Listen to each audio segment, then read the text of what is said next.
বানাইছো তুমি, আমি তোমার বান্দা। আমার তাড়ায় দিলে আমি যাবো কই?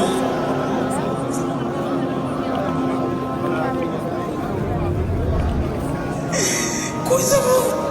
তুমি ছাড়া মাফ করবে কে বলো? কার কাছে যাওয়া ভিক্ষার হাত পাতবো বলো?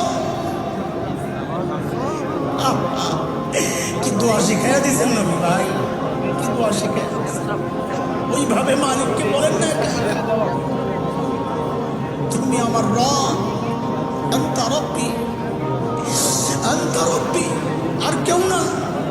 পাপ করছি তো তোমারই করছি, নাফরমানি করছি তো তোমারই করছি, আর কারো করি নাই।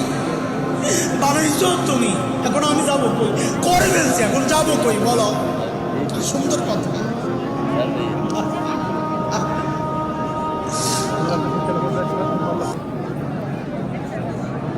يا حجم